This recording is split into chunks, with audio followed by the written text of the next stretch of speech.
We begin in Spain, where investigators are working to identify the victims of a deadly nightclub fire in the southeastern city of Murcia.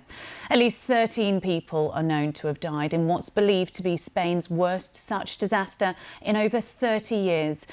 It broke out in the popular Teatre nightclub in the early hours of Sunday morning. Our correspondent Guy Hedgecoe has the latest. The fire began at around 6 a.m. in the Fonda Milagros nightclub before spreading to two venues next to it. The cause of the blaze is unknown, but its effect was devastating. We don't know anything. We are waiting for news to see whether some of our family members have come out alive.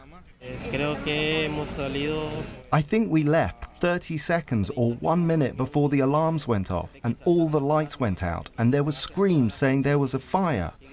I was in a place where I could get out, but 5 family members and 2 friends are still missing. Emergency services have been searching through the rubble, trying to find bodies. For friends and relatives of those who did not escape the blaze, it has been an agonising wait.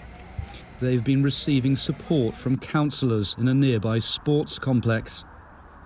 The police are now carrying out DNA tests on the bodies of those killed in an attempt to identify them, but it could be a slow process. This is the worst nightclub fire in Spain in more than 30 years, and the local authorities have declared 3 days of mourning. Well, let's get more on this and cross live now to our correspondent in Madrid, Guy Hedgecoe.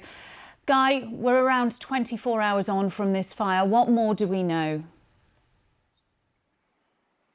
Well, we've had that number of the people killed in the fire confirmed, 13. But again, we're told that it's at least 13 people because there are at least several more people who are still missing, who are believed to have been in those nightclubs that were affected by the fire when it took place. So the fear is that the death toll could increase further over the coming hours.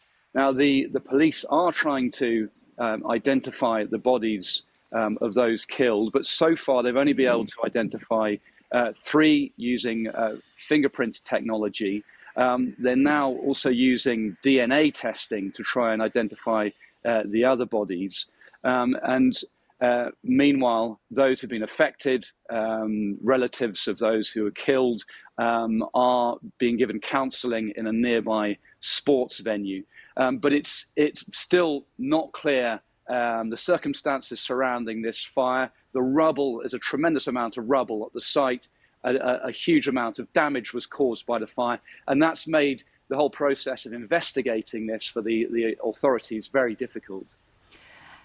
And this fire happened in a built-up area. Have people in the surrounding area been affected? What are people being told to do in the local area? Well, yesterday, in the immediate aftermath of the fire, the area was cordoned off. Now, this is an area that's not in the centre of Murcia; it's on the outskirts of Murcia, and these are 3 nightclubs that are sort of co-joined on the outskirts of Murcia, which were affected.